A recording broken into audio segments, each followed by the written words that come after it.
السلام علیکم درنو اوریدونکو، نن تاسو ته د یوې پیغلې قصه لرم. هیله ده تر پایه یې وګورئ او زما چینل هم سبسکرایب کړئ.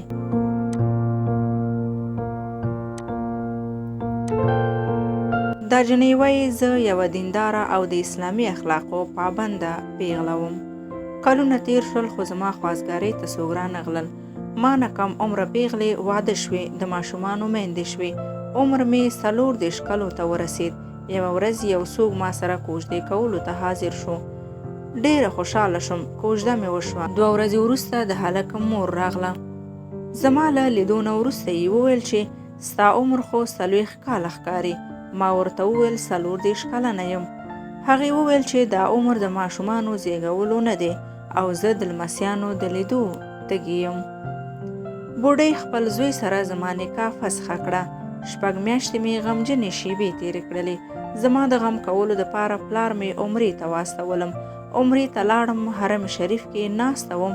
الله جل جلاله نه مې د خپل خیر دعا غوښتله چې یوه ښځه مې ولیدله. په ښایسته غږ یې تلاوت کوو. زه ورغلم، خپل غم مې ورسره شریک کړو. غېږ کې یې ونیولم او یو آیات یې زمزمه کوو. ډېره راحته شوم. کور ته بیرته راغلم.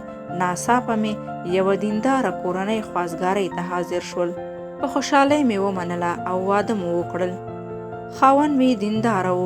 ما ته او زما کورنۍ ته یې ډېر احترام لرلو او ما هم همداسې هغوی ته احترام کولو. عمر مې 14 کالو ته ورسید. میاشتې تېرو شولې. د اولاد مینه مې په زیاتېدو شوه. د تداوۍ لپاره ډاکټرې ته لاړو.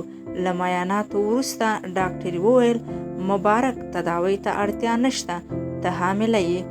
د زیږون تر مودې پورې مې د جنس د معلومولو هیڅ ډول معاینات ونه کړل، ولې چې هر څه چې و د الله فضل مې ګڼلو. ولادت مې خلاص شولو. ګورم زما او زما د خاوند د کورنۍ غړي ټول له ما نه چاپېره ناست دي، خاندي. پوهېږئ چې کله چې مې وپوښتل ولې خاندي، دوی څه ځواب راکړ. په یوه غږ ټولو وویل یو هلک او یوه نجلۍ ده. د دې غږ په اورېدو مې د خوشحالۍ اوښکې پر مخ وبهېدلې. نو ګرانو خویندو، صبر وکړئ، د صبر میوه خوږه وي.